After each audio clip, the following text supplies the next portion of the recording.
Quem somos? O que buscamos? A DINI-ONE apresenta o núcleo técnico operacional do maior centro de diagnóstico em genômica da América Latina. Somos especializados em exames genéticos de alta complexidade e medicina personalizada. Oferecemos o melhor da medicina diagnóstica para nossos pacientes e contamos com uma equipe de especialistas em genômica, biologia molecular e bioinformática. Temos à nossa disposição o que há de mais inovador para aumentar a efetividade do tratamento e qualidade de vida dos pacientes. Contamos com equipamentos de amplificação e sequenciamento de última geração e metodologia de análise avançada. O nosso compromisso é trazer um diagnóstico de precisão com excelência. Trabalhamos juntos para entregar sempre o melhor resultado, porque aqui cada paciente é único. Você é a nossa razão de existir.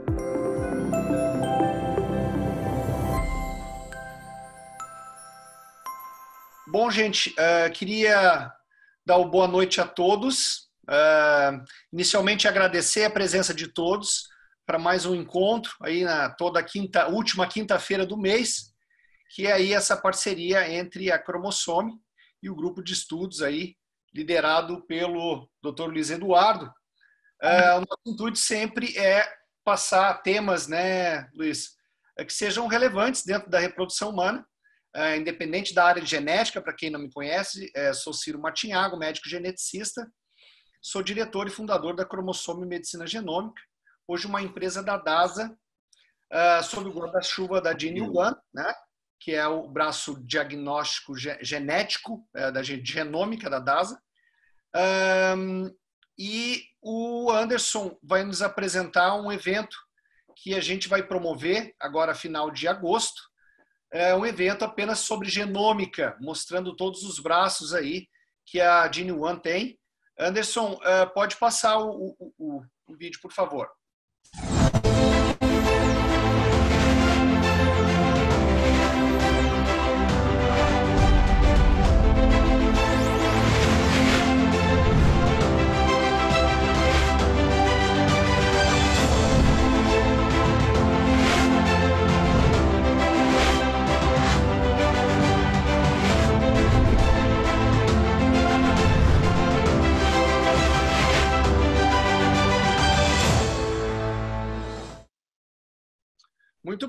Muito bem, Anderson, obrigado. Entrem no site para se informarem, são várias aulas, eventos sobre a área de medicina genômica. Luiz, eu queria deixar contigo as apresentações do Dr. Fernando, que já queria agradecê-lo mais uma vez publicamente aí pelo convite de nos agraciar aí com esse tema tão importante. Muito obrigado. Obrigado, Ciro. Em primeiro lugar, eu gostaria de agradecer agora com todo mundo, o Dr. Fernando Newspiller. Fernando, muito obrigado por estar aqui. É uma pessoa assim, muito agradável de conversar. Seguramente nós vamos aprender muito. Esse é um grupo de estudos, realmente, são pessoas que estão se dedicando muito à área da reprodução humana e seguramente vai ser muito, muito proveitoso.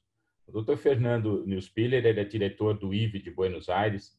Ele foi formado como médico pela Universidade de Buenos Aires, especialista também pela Universidade de Buenos Aires em ginecologia e obstetrícia, especialista em medicina reprodutiva pela Sociedade Argentina de Medicina Reprodutiva, e foi mestre em reprodução humana pela Universidade de Valência, o qual ele foi fellow do IVE de Valência, né? Inúmeros trabalhos publicados internacionais, seguramente mais de 100 trabalhos publicados internacionais. O Dr. Fernando nós vamos ter a honra de receber o Dr. Fernando e seguramente vamos tirar muito proveito dessa aula sobre descongelamento, preparo do endométrio para o descongelamento embrionário, né? O Dr. Fernando, o IVE de Buenos Aires hoje é um grande exportador de óvulo para nós aqui no Brasil, porque nós temos uma série de problemas e estamos tendo excelentes resultados com os ócitos de lá do IVE de Buenos Aires, né? Tivemos aqui no mês passado a doutora Natália, que foi muito bom, né? Falou especificamente sobre isso. E nada mais justo agora de complementar a nossa parte médica, né? Ou seja, o que nós fazemos com a paciente para receber esses ósseos, esses embriões criopreservados. Dr. Fernando, muito obrigado mais uma vez. Fique à vontade. Muchas gracias, Luis, y gracias, Ciro, por la invitación. Voy a empezar a compartir mi pantalla. Un segundo. Ahí. Y voy a hablar en español, pero muy lento para que se me pueda entender bien. Entonces, la invitación para la charla de hoy es sobre cómo preparar un endometrio para una transferencia embrionaria. Estos son mis conflictos de intereses, no tengo conflictos de intereses, y la idea es que en el día de hoy podamos revisar los diferentes protocolos disponibles para la preparación del endometrio, cómo seleccionar la mejor estrategia para la transferencia embrionaria y en función de eso, cómo administrar la progesterona para la transferencia de embriones congelados y conocer finalmente qué variables son determinantes en los resultados de la preparación endometrial. Entonces, inicialmente, cuando una pareja se casa y quiere tener hijos, lo que se imagina es eso. Algunas de esas parejas no van a lograr un embarazo y van a terminar asistiendo a una clínica de reproducción y de vuelta lo que esperan a través del tratamiento que le vamos a hacer es tener un niño. Pero desafortunadamente a veces se presentan con esta realidad y en un laboratorio de reproducción terminan con muchísimos embriones. Y gran parte de esa responsabilidad la tenemos los médicos con nuestras decisiones a la hora de hacer los tratamientos, estimular la ovulación y transferir esos embriones. Para que se den una idea, esto es el registro de la Red Latinoamericana de Reproducción del 2017 y como pueden ver, el 73% de las transferencias son de 2 o más embriones y el 15% de todas las transferencias son de 3 o más embriones. Nosotros particularmente en el IBI hace 3 años, por lo menos 3 años, que solo transferimos un solo embrión, porque la probabilidad de gestación es la misma con 1 que con 2. Lo que hacemos transfiriendo más embriones es aumentar el riesgo de la imagen que acabamos de ver, de tener más niños o en el vientre de la madre o en un laboratorio de reproducción asistida. Afortunadamente la tendencia, como se puede ver en esta gráfica, es hacia aumentar la cantidad de embriones, o quiero decir, aumentar la cantidad de transferencias de 1 y de 2 embriones, y como pueden ver, va significativamente a la baja la transferencia de 3 y de 4 embriones, pero todavía sigue habiendo un montón o muchas transferencias de 3 y todavía, sorprendentemente, de 4 embriones. Ahora, una de las consecuencias de la estimulación de la ovulación y de otras características y de otras cosas que ocurren en una estimulación de la ovulación o en una clínica de reproducción, terminan en la congelación de embriones. Y ese es el tema que vamos a tratar hoy. ¿Por qué una pareja termina congelando embriones? Y existen múltiples causas. La primera es el riesgo de síndrome de hiperestimulación ovárica, que afortunadamente también con los diferentes protocolos de estimulación de la ovulación, que en el futuro los podemos discutir también, ese riesgo viene disminuyendo significativamente. La otra gran causa de congelación de todos los embriones, de freeze-all, es la progesterona elevada el día de la HCG de la paciente. Otro es un aumento en la contractilidad uterina, que lo podemos ver en los ciclos previos, un endometrio fino, o que la paciente vaya a hacer PGTA, o sea, diagnóstico genético sobre esos embriones, y existen muchas otras causas que no tiene sentido nombrar, pero bueno, ese grupo completo de pacientes va a terminar congelando todos los embriones, y nosotros como médicos debemos pensar ahora cómo hacer para preparar adecuadamente ese endometrio para poder transferirla en un futuro. Entonces, no solo hay que pensar en el endometrio, sino que tenemos que pensar que esto es como un rompecabezas, se dice en argentino, seguramente puzzle se dirá en portugués, juntar esas dos piezas del rompecabezas, y justamente esas dos piezas son un embrión dentro de lo posible, genéticamente normal, pero al menos en estadio de blastocisto, embrión de quinto o sexto día, con un endometrio que sea receptivo, que no solo sea ecográficamente bonito o trilaminar y gordo, que sea receptivo. Entonces vamos a ir viendo cómo hacer para encajar esas dos piezas y que finalmente una mujer logre un embarazo dentro de lo posible en su primera o segunda transferencia. Lo que ven en esa imagen es un embrión. Estos son estudios muy bonitos que estudian molecularmente a los embriones. Es un embrión euploide implantado en una placa de gel. Y como siempre dice Carlos Simón, que en algún momento fue compañero en IBI Valencia, un embrión se va a implantar en cualquier cosa, incluso en una placa de gel, excepto en un endometrio no receptivo. O sea, podemos poner un embrión en un gel y si el embrión es capaz, se va a implantar, pero si el endometrio de esa mujer no está en condiciones de ser receptivo, aunque pongamos el mejor embrión del mundo y el más bonito, ese embrión no se va a implantar en ese útero. Entonces, vamos a ir avanzando y déjenme compartir con ustedes cómo hacemos para preparar un endometrio de manera correcta. Todos conocemos que existen múltiples maneras de preparar endometrios. Una manera clásica, aunque un poco antigua, es dar análogos de GnRH en la fase lútea del ciclo anterior, agregar valerato estradiol, agregar progesterona y transferir. Eso nosotros particularmente en IBI ya no lo hacemos. Otra es a la francesa, estimular la ovulación, desencadenarla y transferir 5 días más tarde. Y las maneras que más se utilizan ahora son el ciclo natural modificado o un ciclo artificial directamente. El ciclo natural modificado es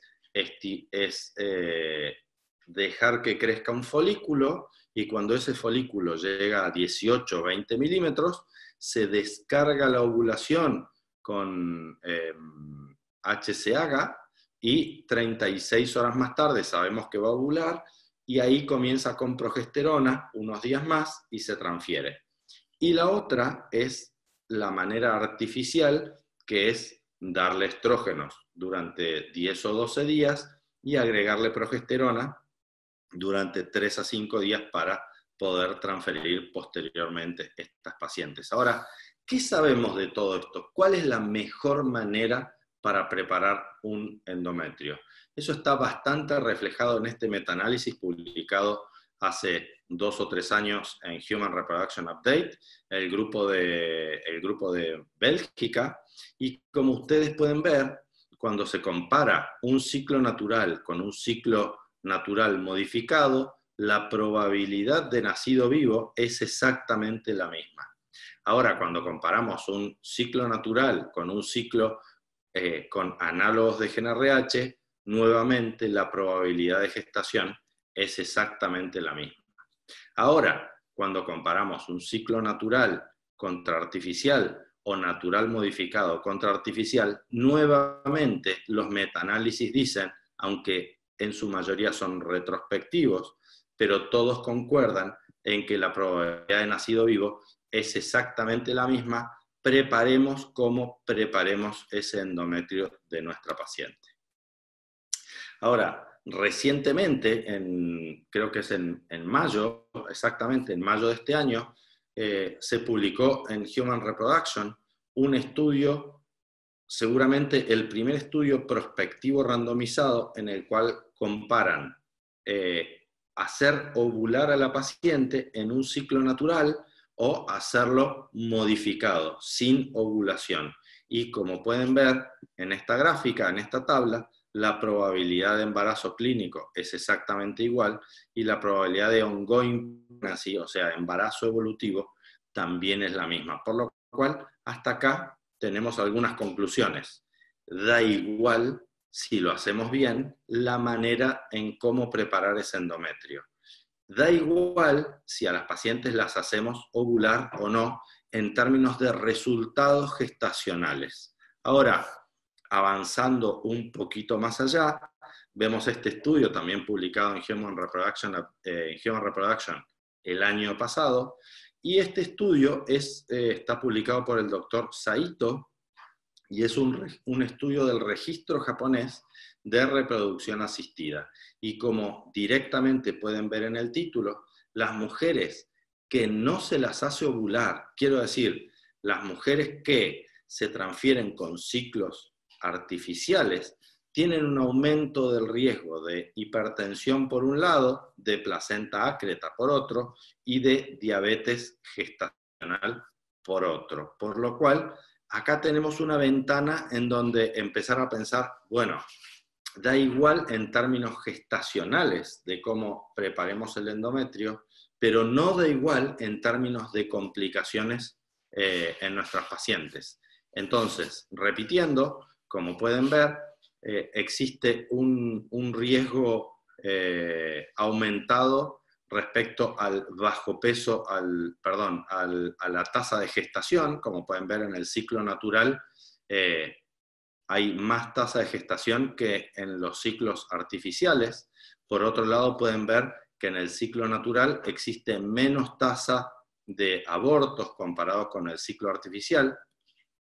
Pueden ver también que en términos de edad gestacional, cuando se hace ciclo natural, existe menos riesgo de prematuridad o de niño nacido prematuro comparado el ciclo natural con el ciclo artificial. Y finalmente podemos ver, respecto al peso del recién nacido, que en el grupo de ciclo natural los niños nacidos tienen mejor peso, o sea, tienen menor riesgo de bajo peso cuando se preparan con ciclo natural que cuando se preparan con ciclo completamente artificial. Y aparentemente todas estas variables que les estoy contando tendrían que ver con que cuando existe la presencia de cuerpo lúteo, como lo demuestra este estudio, también publicado el año pasado en la revista Hypertension, pueden ver que las mujeres que no tienen cuerpo lúteo tienen más riesgo de preeclampsia y de preeclampsia severa que las mujeres que tienen un cuerpo lúteo y las mujeres que tienen dos cuerpos lúteos. Por lo cual, aquí tenemos la causa de por qué las mujeres con ciclo natural tienen menos riesgos obstétricos que las mujeres que hacen ciclo artificial. Y esto tiene que ver con ciertos productos de secreción del cuerpo lúteo en el organismo que harían, la relaxina en particular, haría que el sistema vascular esté más preparado para la invasión trofoblástica en las mujeres que tienen el cuerpo lúteo que en las mujeres que no lo tienen. Claro, existen montones de mujeres, por ejemplo las mujeres menopáusicas, que no les podemos generar un cuerpo lúteo, pero en la mayoría de las mujeres que ciclan, que tienen sus ciclos de manera normal, en ellas, a partir de estos estudios publicados el año pasado y este año, deberíamos pensar en utilizar mucho más el ciclo natural que el ciclo artificial. Ahora, considerando eso, ustedes deben pensar, bueno, ¿qué eligen los pacientes? Claro, las pacientes van a elegir siempre un ciclo natural. ¿Por qué? Porque no tienen que tomar hormonas. Las hormonas, ustedes saben que a algunas mujeres no les viene bien, se sienten emocionalmente más alteradas, retienen líquido, etcétera, etcétera. Entonces la mayoría de las pacientes va a elegir un ciclo natural o un ciclo natural modificado. Pero claro, para las clínicas siempre es muchísimo más fácil preparar un endometrio desde el inicio. ¿Por qué? Porque uno le puede dar anticonceptivos o pills en el ciclo previo, puede hacer dejar esos anticonceptivos el día que nosotros querramos, les damos 10 o 12 días de preparación endometrial con estrógenos y después 5 días a la transferencia. Entonces, en algún punto podríamos planificar de manera perfecta todas las transferencias, si quisiéramos, los viernes. Eso a las pacientes no les gusta, A, y B, existen ya suficientes estudios como para sugerir que la preparación endometrial artificial, o sea, el ciclo artificial, no es bueno en términos de complicaciones obstétricas en nuestras pacientes. Ahora, dicho esto, debemos pensar cuándo transferir a nuestras pacientes. Y esto, ¿por qué? Se los digo, porque hasta hace un tiempo atrás, todos hacíamos la estimulación de la ovulación, por ejemplo, una mujer con riesgo de síndrome de hiperestimulación ovárica, le hacíamos la estimulación, le sacábamos los óvulos y decíamos, bueno, vamos a esperar 2 o 3 ciclos a que tu endometrio esté bien para poder transferirte. Sorprendentemente, nuevamente el grupo de Bélgica, en este caso Samuel Santos Ribeiro, que ahora en este momento es el director de IVI Portugal, se le ocurrió realizar este estudio prospectivo en el cual compara la probabilidad de gestación y de embarazo y de nacido vivo cuando las transferimos en el ciclo inmediato después de la estimulación de la ovulación contra las pacientes a las cuales les vamos a diferir la transferencia más allá del segundo o tercer mes después de la estimulación de la ovulación. Y como pueden ver aquí subrayado, van a ver que la tasa de gestación es exactamente la misma en ambos grupos y que la tasa de nacido vivo es exactamente la misma en ambos grupos, por lo cual si decidiéramos transferir embriones congelados a una paciente en el ciclo próximo, siguiente a la estimulación de la ovulación, como pueden ver, no hay ningún problema en términos de resultados. Mi recomendación siempre es que en la paciente que tuvo alta respuesta y le quedan muchos folículos en los ovarios, bueno, y muchos, quiero decir, cuerpos lúteos en los ovarios, esa paciente, por cautela, nosotros en IVI preferimos esperarla un mes más. Pero si tuve que cancelar la transferencia, por ejemplo, porque la paciente solo tenía la progesterona elevada, les estoy mostrando que se puede transferir sin ningún problema en el ciclo posterior a la estimulación de la ovulación. Ahora, ¿cómo lo hacemos nosotros en el IVI? Existen 2 o 3 maneras, como les vengo comentando, y esto es independiente del tipo de embrión que vayamos a transferir. Acá pueden ver embriones de día 3, mórulas de día 4 o embriones de día 5 o 6, y la idea siempre es pensar cuántas horas de progesterona va a tener esa paciente. Muchos hablamos de días y muchos hablamos de horas de progesterona, y ahora en un minuto van a ver por qué les hablo de horas de progesterona. Si vamos a transferir en día 3, la idea es tener unos 3 días de progesterona, comenzando una dosis a la noche 4 días antes, más 4 dosis más 5 dosis más, y en ese caso vamos a tener un endometrio perfectamente preparado, y en el caso de embriones de 5 días, serían 10 dosis de progesterona. Nosotros usamos progesterona micronizada, lo vamos a ver en un minuto, progesterona micronizada, cada 12 horas, 400 miligramos cada 12 horas. Entonces, como pueden ver acá, nuestro protocolo estándar dice que cuando la paciente tiene en un ciclo natural un folículo de 18 milímetros, 17 o 18, un endometrio trilaminar mayor de 7 milímetros, ese día le sacamos progesterona.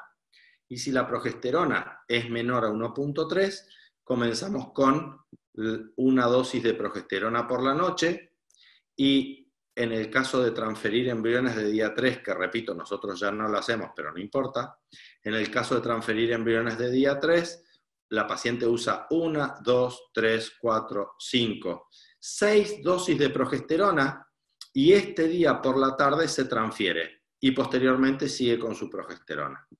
En el caso de transferir embriones de quinto día, la paciente va a utilizar 10 dosis de progesterona. 1, 2, 3, 4, 5, 6, 7, 8, 9, 10. Y en esta tarde, la paciente se va a transferir y va a seguir solo con progesterona. ¿Por qué? Porque si se acuerdan lo que acabo de decir, es una paciente que estuvo con un folículo creciendo hasta los 18 milímetros y cuando nosotros le agregamos la progesterona, ese cuerpo lúteo, ese folículo se va a luteinizar y va a tomar la función de un cuerpo lúteo normal.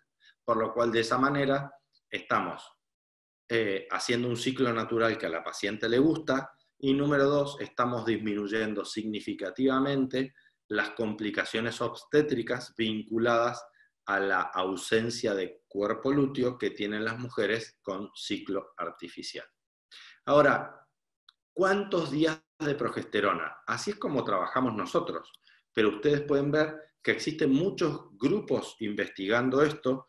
Nuevamente el grupo de Bélgica, acá lo tienen a Samuel Santos Ribeiro, que muchos de ustedes los deben conocer, diseñaron este estudio prospectivo randomizado con 303 pacientes, en el cual comparan 7 días de progesterona contra 5 días de progesterona, y nuevamente la tasa de gestación, si bien no tiene diferencias significativas, habría una tendencia a mejor tasa de gestación en las pacientes que utilizan 5 días de progesterona. Y nuevamente, 5 días de progesterona son 10 dosis. Alguno puede decir, en realidad son 6 porque empieza media dosis un día atrás, pero sí, para nosotros son 10 dosis de progesterona aplicada cada 12 horas. Entonces, yendo un poquito más allá, contarles que no solo medimos la progesterona el día que ella tiene que, la progesterona sérica, el día que ella tiene que comenzar con los óvulos de progesterona, sino que el día de la transferencia también volvemos a medir progesterona. ¿Y esto por qué? Porque una compañera nuestra de IBI Valencia, Elena Labarta, publicó este estudio muy interesante en ciclos de ovodonación y el año pasado presentó en pacientes no de ovodonación en ESRE, un oral, en el cual nos muestra, este es un estudio sobre 244 pacientes, y nos muestra que dividiendo la concentración de progesterona endógena en cuartiles, ustedes pueden ver acá que las pacientes que tienen menos de 9,2 de progesterona van a tener una tasa de embarazo evolutivo significativamente más baja que las mujeres que tienen entre 9,2 y 11,7 y los grupos que están más arriba. Por lo cual, lo ideal es el día de la transferencia nuevamente medir progesterona, y si el punto de corte es superior a 9,2, no hacemos nada, sabemos que va a ir bien. Ahora, si el punto de corte está por debajo de 9,2, lo ideal es agregar más progesterona. Hay progesterona subcutánea, ya lo saben, por lo menos en Argentina existe progesterona subcutánea, y también existe progesterona intramuscular. Entonces, repito, si la progesterona le da baja, le agregamos más progesterona. Si la progesterona da por encima de 9,2, podemos seguir igual. Este estudio lo repitió Nico Polisos, publicado en un RBM online a principios de este año, y el punto de corte de Nico es de 10 nanogramos por mililitro, por lo cual ustedes pueden elegir qué dosis o qué concentración de progesterona utilizar. 10 es un número fácil para acordarse, entonces si la progesterona le da debajo de 10, toca agregar progesterona, no cancelar la transferencia, solo agregar progesterona a la progesterona que venían utilizando. Ahora, siguiendo con esto, Una cosa es hacer lo que es posible y otra cosa es hacer lo óptimo. Hasta ahora venimos haciendo todo lo óptimo. ¿Y qué es lo óptimo? Preparar un endometrio en un ciclo natural, medir progesterona sérica antes de comenzar con la progesterona. Si la progesterona sérica da más de 1.3, toca cancelar el ciclo. Si la progesterona da por debajo de 1.3, comenzamos con la progesterona. El día de la transferencia, nuevamente, medir progesterona. Si la progesterona da arriba de 10, nos quedamos tranquilos y continúa con su ciclo normal. Si la progesterona da debajo de 10, agregar más progesterona a la que venía utilizando. Ahora, ¿qué es lo óptimo? Lo óptimo tiene que ver con muchas cosas nuevas. Y una de esas cosas nuevas, aunque esta publicación es muy vieja y algunos las deben conocer, estos son los trabajos muy antiguos de Robert Noyce, en el cual demostraba en los 50s que existe un 28% de mujeres que cuando les hace el fechado endometrial, que es una herramienta que se utilizaba hace mucho tiempo, cuando miraba el fechado endometrial, en 28% de las mujeres no coincidía la fecha de su menstruación con lo que él veía en el fechado del endometrio. Eso lo volvió a publicar nuevamente y los resultados fueron iguales. Ahora, eso era con biopsias de endometrio vistas por un patólogo. Ese estudio tiene un gran problema y es que entre patólogos había cierta disparidad, pero cada patólogo veía siempre el mismo resultado, aunque entre ellos no coincidieran en el resultado final. Ahora, eso ha avanzado muchísimo. Ya no necesitamos sentar a un patólogo frente a un microscopio para ver un endometrio, sino que eso se puede hacer de manera genómica, ¿sí? A través, todo el mundo conoce esto, a través de 238 genes, somos capaces de evaluar lo que decimos la ventana de implantación, y sabemos que existen 3 tipos de pacientes: las pacientes que tienen el endometrio receptivo, las pacientes que tienen el endometrio prereceptivo y las pacientes que tienen el endometrio postreceptivo, y esto tiene que ver no con el fechado que veíamos antes, sino con la expresión de ciertos genes, de esos 238 genes que acabo de mostrar. Ahora, esto, como pueden ver, es de hace 2 años atrás. Fíjense que sobre 20.000 pacientes estudiadas, el 28% de las pacientes tienen el endometrio no receptivo, exactamente igual que en los estudios de los 50 con biopsias y la utilización de anatomía patológica para observar el endometrio, por lo cual son 2 maneras distintas de evaluar lo mismo, y ambas dicen que existe un 30% de pacientes que su endometrio, aunque sea muy bonito, aunque su progesterona le dé normal, ese endometrio no va a ser receptivo. Entonces, como les venía diciendo, el endometrio puede ser posreceptivo, puede ser prereceptivo, finalmente ser receptivo. Afortunadamente, gracias a este estudio, nosotros podemos corregir cuántas horas de progesterona le tenemos que dar al paciente para que su endometrio se transforme en receptivo rápidamente. O sea, si una paciente tiene un endometrio prereceptivo, entonces yo le tengo que dar, por ejemplo, en vez de 120 horas de progesterona, le tengo que dar 140.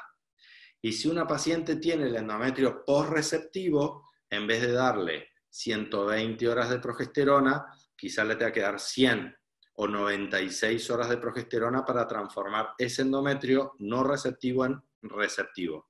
Esto es una gran herramienta que hasta hace muy poco no existían estudios prospectivos que avalaran estos resultados biológicos en resultados clínicos. Y muchos de ustedes sabrán que en la última el último congreso americano en el año pasado, Carlos Simón lo presentó en un oral, y lo que demostró con este estudio es que, como pueden ver, cuando uno evalúa el endometrio previamente y adapta la transferencia o la hora de transferencia a la receptividad endometrial, se obtiene una tasa de embarazo acumulativa del 71%, solo cambiando el momento de la transferencia embrionaria, comparado con la transferencia de embriones congelados y la transferencia de embriones frescos. Como pueden ver, hay diferencias significativas entre ambos grupos, por lo cual, si ustedes me dicen qué es lo óptimo hoy para preparar un endometrio, yo les diría que si la gente lo puede pagar, a todas las pacientes me gustaría hacerles un test de receptividad endometrial OL-ERA. Por otro lado, esto es un concepto muy interesante, y déjenme decirles que cuando nosotros llevamos los embriones a cultivo, existen embriones que están bonitos o son óptimos en día 6, no en día 5. Entonces mucha gente sugiere en esos embriones dar 6 días de progesterona y transferir los embriones de día 6.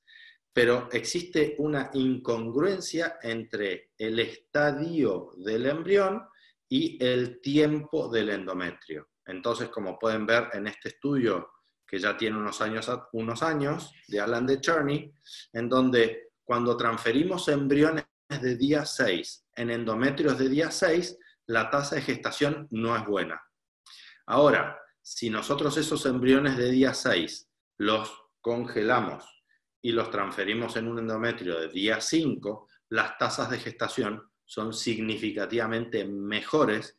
¿Por qué? Porque estamos transfiriendo un embrión de calidad óptima de día 6 como si fuera de día 5 en un endometrio correcto y no en un endometrio pasado de tiempo, o sea, en un endometrio que tiene 24 horas más de progesterona que no debería tener.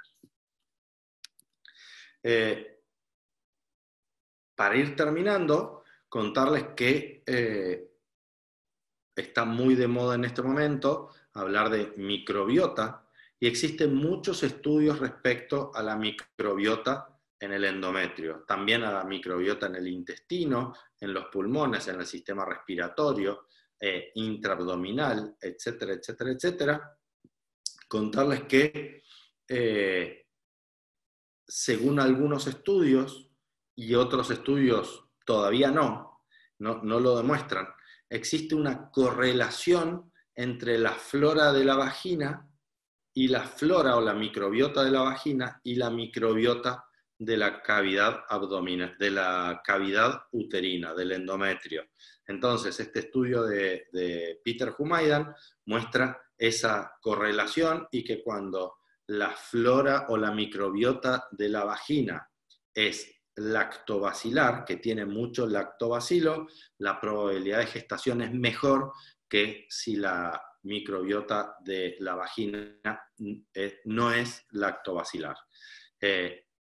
Existen algunos estudios en marcha respecto a qué tipo de lactobacilo debería estar en la cavidad abdominal y qué tipo de microbiota. La mayoría de los estudios a la fecha sugieren que la microbiota en la cavidad endometrial tiene que ser predominante de lactobacilo. Existen 2 estudios nuevos, que es el EMA y el ALICE. Ambos estudios, bueno, se hacen al igual que la preparación del endometrio para la receptividad endometrial. Entonces, en esos estudios podemos estudiar la microbiota y si el endometrio está inflamado. Si la microbiota da bien, o sea, si es prolactobacilar, ese endometrio no va a tener endometritis. Ahora, cuando está desbalanceada la microbiota en el endometrio, frecuentemente encontramos endometritis.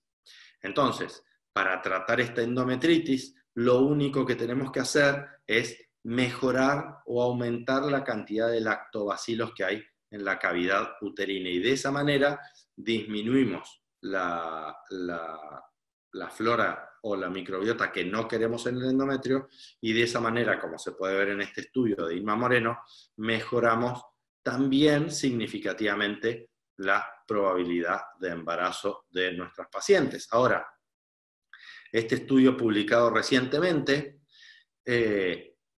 investiga la microbiota en la cavidad del endometrio, pero no a través, no como se hace los estudios habitualmente, sino en piezas de histerectomía. Y lo que nos muestra este estudio es que la concentración normal de lactobacilo, de ambos tipos de lactobacilo, en la cavidad uterina, cuando estudiamos a través de piezas de histerectomía y no a través del canal cervical, es muy, pero muy bajita. Cuando hablé o discutí con la autora del estudio anterior respecto a estos estudios, lo que nos dicen siempre es que la biomasa, o sea, la cantidad total de gérmenes que hay cuando uno hace el aspirado endometrial a través del cuello del útero, es mucho mayor que cuando se estudian piezas de histerectomía. Y por eso es la diferencia entre los resultados de los estudios anteriores y este estudio. Pero finalmente, decirles que todo esto está en investigación. A mí siempre me gusta mostrar esta gráfica que se llama la curva de Garner modificada. Entonces, en este momento, respecto a la microbiota, estamos acá en el lanzamiento. Entonces, todo el mundo lee y sugiere hacer el estudio de la microbiota del endometrio porque vamos a generar o estamos en el pico de expectativas. En la medida que vayamos viendo más estudios diseñados correctamente, o sea, estudios prospectivos randomizados, vamos a ir viendo que ciertos estudios van a valer la pena, o sea, van a ir hacia aquí. Por ejemplo, hoy sabemos que la receptividad endometrial es un estudio que vale la pena hacer, y si viéramos que la microbiota no sirve para nada, va a ir hacia aquí y va a dejar de hacerse porque no tiene sentido. Entonces, el ERA, o sea, el estudio de receptividad endometrial sí, y el estudio de la microbiota todavía falta mucho para ver si vale la pena hacerlo o no. Faltan estudios prospectivos, serios, grandes, para ver si vale la pena estudiar el endometrio en estas pacientes. Finalmente, compartirles que nosotros, de la manera en la cual le acabo de mostrar que trabajamos, tenemos excelentes resultados. Esto es del primer cuatrimestre del año pasado. Fíjense la tasa de implantación en pacientes menores de 35 años. Ustedes pueden ver que en Buenos Aires tenemos, está por acá, alrededor del 60% de tasa de implantación. Recuerden que transferimos un solo embrión, y gracias a transferir un solo embrión, de todo el grupo IBI, somos los que siempre estamos mejor rankeados con 0% de tasa de embarazo múltiple. Entonces, para ir finalizando, decirles que los métodos actuales para preparación endometrial no afectan los resultados clínicos. Decirles que seguramente, independientemente de lo que diga aquí, seguramente la mejor manera para preparar un endometrio en nuestras pacientes es a través de ciclo natural, no porque nos den mejores resultados, sino porque evitamos complicaciones obstétricas en nuestras pacientes. Recordarles que todas las pacientes, antes de comenzar con la progesterona, tienen que medir su progesterona endógena. Si la progesterona da más de 1.3 o 1.5, debemos cancelar el ciclo. Si la progesterona da por debajo de 1.5, comenzar con la progesterona y transferirla. Y el día de la transferencia recordar de medir nuevamente progesterona, y si esa progesterona da por debajo de 10 o de 9, como ustedes prefieran, a esa paciente a partir de esa noche hay que suplementarle aún más la progesterona, porque de esa manera vamos a aumentar la tasa de gestación y vamos a disminuir la probabilidad de aborto o de pérdida gestacional. Finalmente, recomendarles, si pudieran hacerlo, el test de receptividad endometrial, y si ustedes vieran que tienen una paciente que tiene disbiosis o mucho flujo vaginal de clamidia, de cándida, etcétera, etcétera, esas pacientes es bueno estudiar la microbiota del endometrio para tratar de corregirlo, porque de esa manera, como lo mostré en el estudio de Peter Humaydan, van a mejorar también la probabilidad de gestación en vuestras pacientes. Y con eso termino. Muito obrigado, Fernando. Parabéns pela excelente palestra. Gracias. Mesmo acho que muita gente vai... Eu estou com uma pergunta aqui, mas provavelmente tem muita pergunta que vai surgir.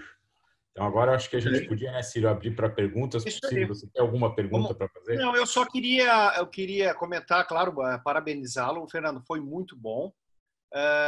Eu queria deixar as perguntas mais, Luiz, para o pessoal clínico aí, que vi que tem bastante médico assistindo, né?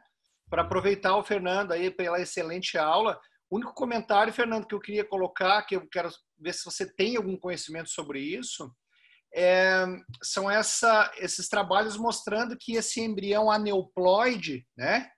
Ele vai no endométrio e ele vai lá e negativa esse efeito positivo do endométrio de receptividade, né? Parece que o endométrio reconhece esse embrião aneuploide. Eu queria que você comentasse só um pouquinho sobre isso. Claro que é mais a minha área, e depois eu queria que o Luiz conduzisse as perguntas aí. Ok. Ese estudio del embrión es un estudio de Nick Macklon, publicado ya hace unos años atrás, en el cual él pone un embrión euploide y ve que el endometrio, lo voy a decir en español, el endometrio lo abraza. O sea, el endometrio no solo es un endometrio, sino que es un sensor de calidad embrionaria. ¿Ok? Cuando compara lo que ocurre con un embrión bueno o euploide contra un embrión malo, cuando pone un embrión malo o no euploide, el endometrio no hace nada. Lo reconoce que es un embrión malo y no hace nada. Pero cuando el embrión es euploide, lo abraza. Y él define que hay un grupo de mujeres, es una definición que a mí me gusta mucho, define que hay un grupo de mujeres que son las supermadres, en las cuales el endometrio es incapaz de reconocer a un embrión sano. Entonces, los abraza igual, el embarazo sigue adelante y se detiene. Entonces son las pacientes que tienen aborto de repetición, ¿sí? Obviamente por embriones aneuploides. Diferencia a falha de implantação e do aborto de repetição para as pacientes que têm a receptividade diferente, né, Fernando? Obrigado. Exato.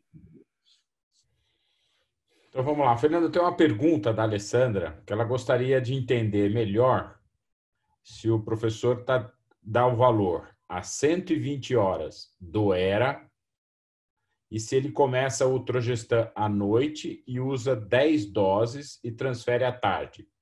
Então, no máximo, daria aí umas 114 horas. Eso te da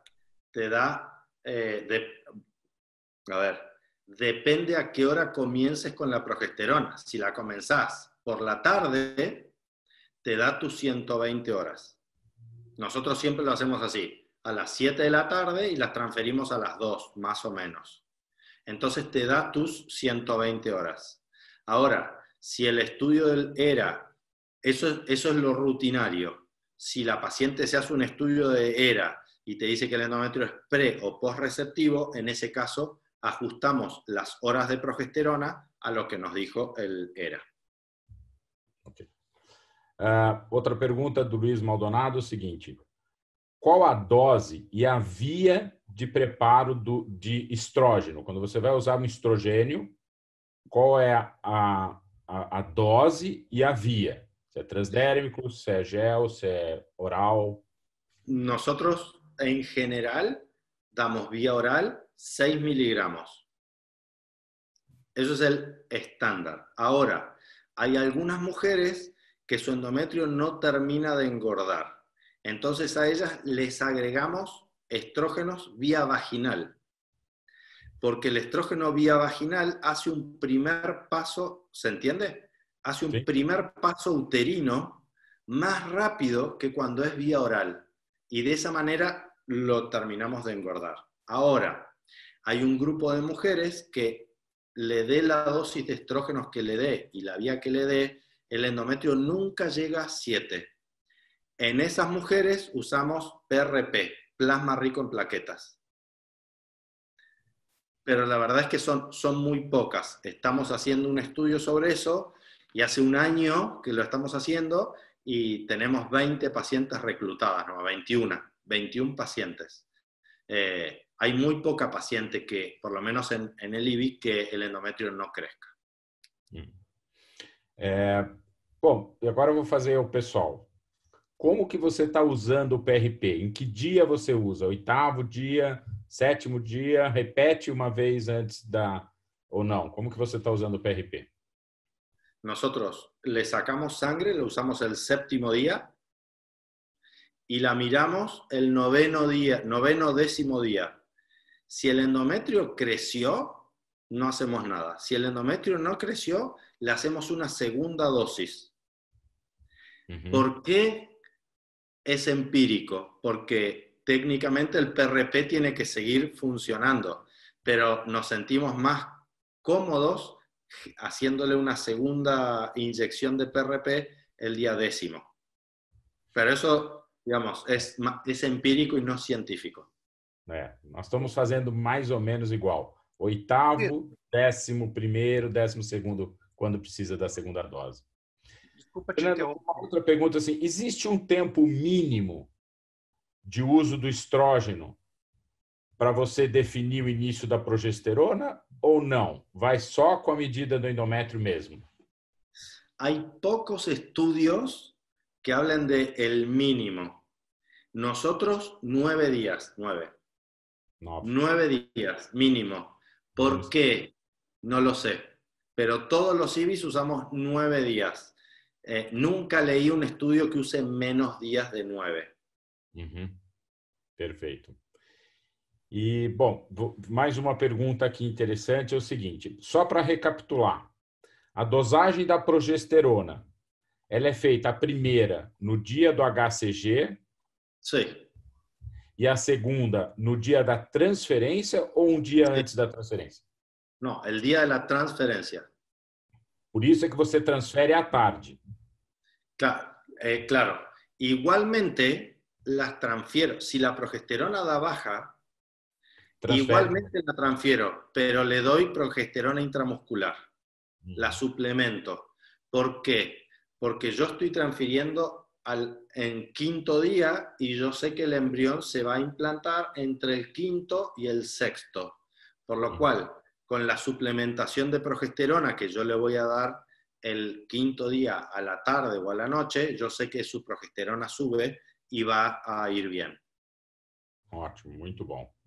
El estudio de Nico Polisos mide el día antes. Nico Polisos trabaja en Dexeus ahora. Se fue de Bélgica a Dexeus. El estudio de Nico Polisos lo mide el día anterior. Por eso su punto de corte es más alto que el nuestro. Verdade. Ok? E só para no PRP, qual volume de PRP vocês estão usando? Entre 0,3 y 0,5. O sea, media jeringa. Seringa. Media seringa. Tá, meio ml. Ótimo. Sim. Tá, ok. Vamos ver aqui, tem mais alguma pergunta? No caso da progesterona menor... Oi? No bate-papo tem algumas perguntas ali, não sei se você chegou a... Eu não estou aqui no bate-papo, por isso que eu estou tirando daqui do bate-papo. Aliás, vamos solicitar que o pessoal envie nas perguntas mesmo, né? Seria melhor, né? Porque fica mais fácil a gente... Fica, a gente controla melhor se o pessoal puder nos enviar. Tem algumas do Arthur aqui que não ficou claro no ciclo natural, vocês utilizam ou não HCG para determinar a ovulação, iniciam as 10 doses de progesterona a partir de 36 horas. Nosotros no usamos HCG, só comenzamos com a progesterona. Então, o início dessa progesterona, na realidade, é antes dela ovular, porque são folículos entre, você me falou, 17 e 18, correto? É correto. E aí, por iniciar a progesterona, você provoca uma luteinização daquele folículo. Correcto. No hay estudios en humanos. Ahora estamos haciendo con Peter Humaidan un estudio prospectivo para demostrar que esta manera de preparar el endometrio, que es muy nueva porque no está publicada, va bien. Hay solo estudios en monos, que cuando uno administra progesterona, transforma un folículo en cuerpo lúteo, pero no existe el estudio en humanos, lo estamos haciendo en este momento. Tá, ok. O Marcelo Jacob está fazendo uma pergunta. Qual a sua experiência? Com a sua experiência, você saberia dizer qual é a porcentagem de pacientes que têm endométrio menor que 7 milímetros ao ultrassom, mas que tem um ERA receptivo, mesmo com essa espessura menor? Que tienen... exactamente no sé la respuesta, pero te debo decir que la probabilidad de ERA receptivo en endometrios finos lo tengo por ahí. La probabilidad de ERA receptivo en endometrio fino es más baja que en endometrio normal, entre 7 y 12. Y en endometrios de más de 12, la probabilidad de endometrio receptivo también baja. La más baja de todas es con endometrio muy fino. Dame un segundo, te lo voy a decir. La probabilidad de eso es... no lo tengo aquí. No lo tengo en este momento.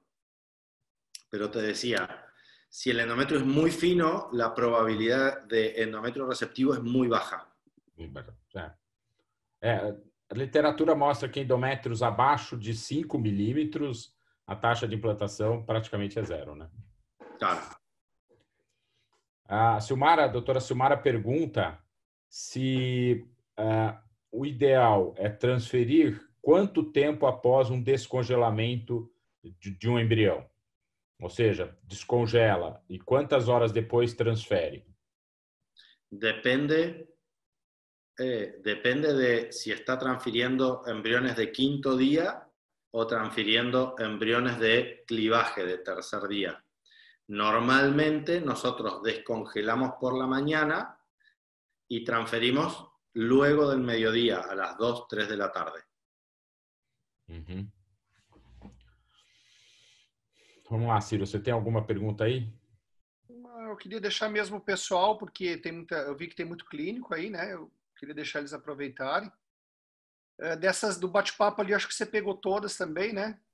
Peguei a maioria. O PRP, aqui no Brasil, a gente consegue utilizar da forma que eles conseguem lá, Luiz? Não sei se você consegue me responder. Graças ao Fernando, nós conseguimos fazer PRP na clínica. Conseguimos fazer. Estamos fazendo PRP na clínica. Claro, são poucos casos, né? Não são muitos casos. Nós fazemos para endométrio fino. Tem alguns colegas que estão fazendo para falha de implantação.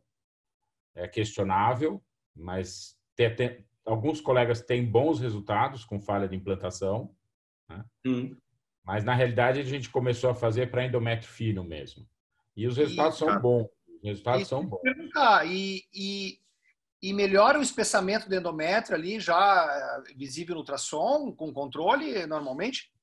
Sim, Deve ter um processo inflamatório maior, consequentemente, melhorar isso, né?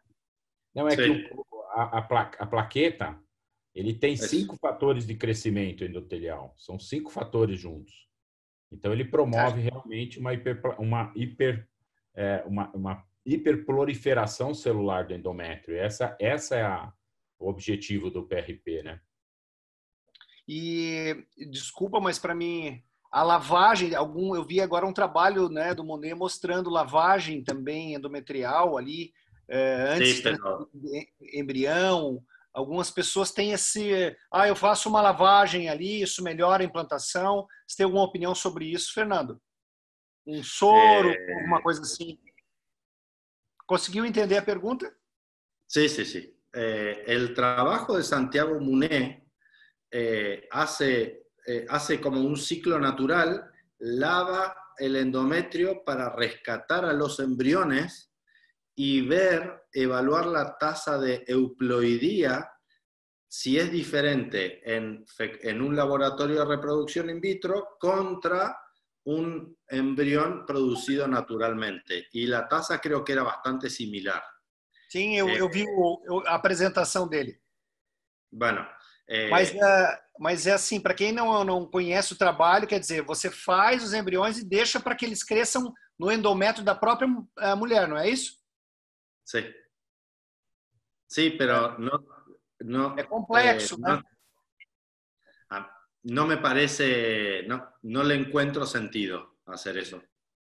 A las únicas pacientes que podríamos lavarle el endometrio son a las pacientes que tienen un ismocele. ¿Sabe quién? ¿Ismocele? La cicatriz de la cesárea, cuando tiene cicatriz de cesárea que cicatriza mal, se forma un ismocele en el útero.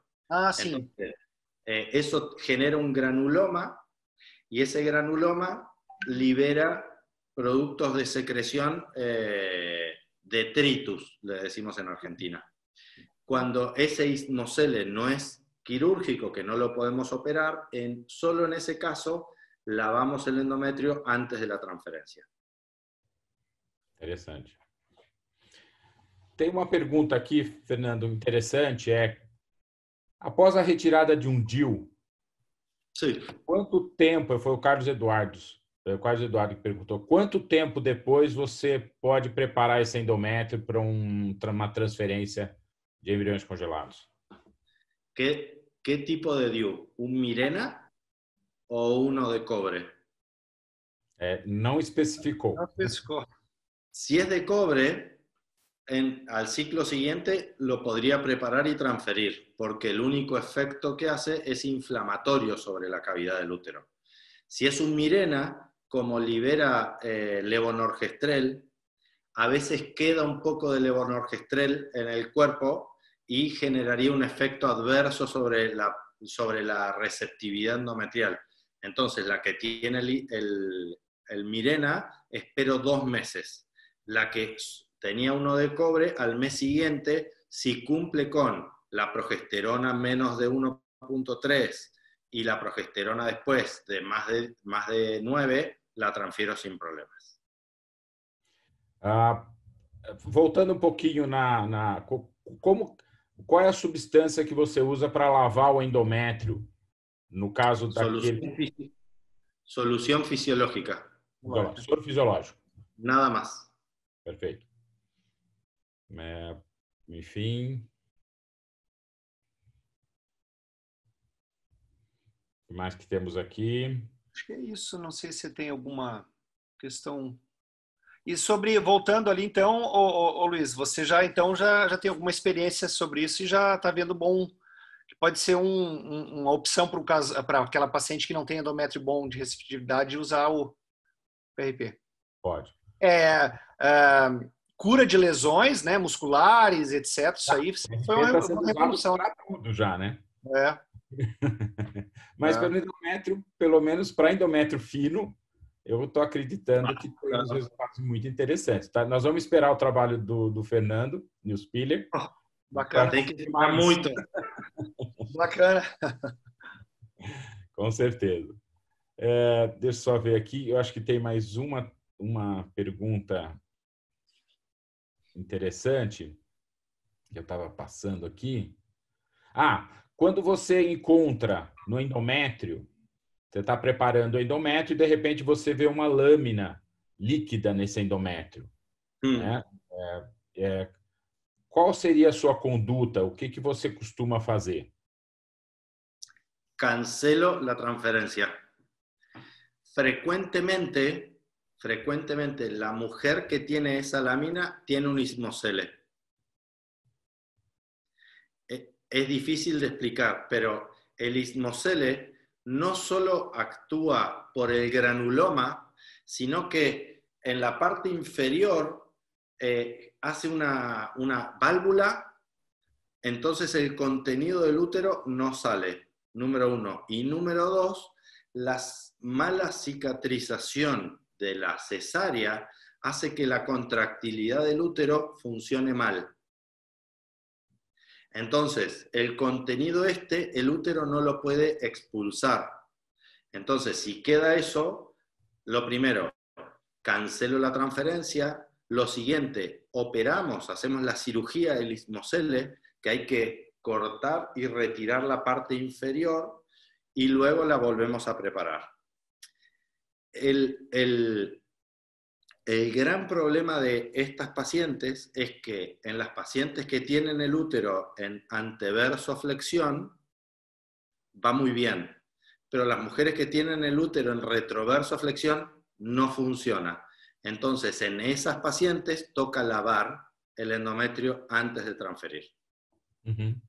E você chegou essa é uma pergunta minha, porque algumas vezes a gente vai fazer, quando a gente não vê uma isocele, uma retenção de secreção grande no colo, na cicatriz. Sim. Mas eu já vi, por exemplo, quando eu vejo esse líquido, eu vou fazer uma esteroscopia e a frequência de endometrite é bem grande, bem grande. Sim, sí. De vuelta, el problema de esas endometritis es que no sabemos cómo tratarlas porque no sabemos qué germen es. Entonces, empíricamente le damos metronidazol con no sé qué y a veces no se curan. Entonces, esas pacientes son buenas para hacer para estudiar la microbiota endometrial y de esa manera poder estudiarlas bien y poder tratar adecuadamente ese germen. Uhum. Perfeito. Bom, nós temos aqui 1 hora. Fernando, mais uma vez, eu gostaria de agradecer muito a tua presença. Seguramente, se tivermos alguns outros temas, vamos te ligar novamente, porque realmente foi muito proveitoso. Ciro, você quer concluir?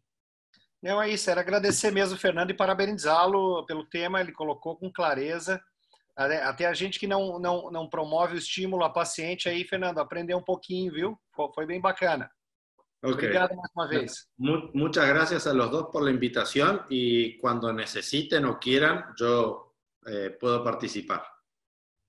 Muito obrigado, gente. Muito obrigado a todos os participantes. Nós vamos dar encerrado, então, essa nossa quinta-feira à noite. Mais uma vez, muito obrigado, Fernando. E obrigado a todos por participar. Obrigado. Um grande abraço. Tchau.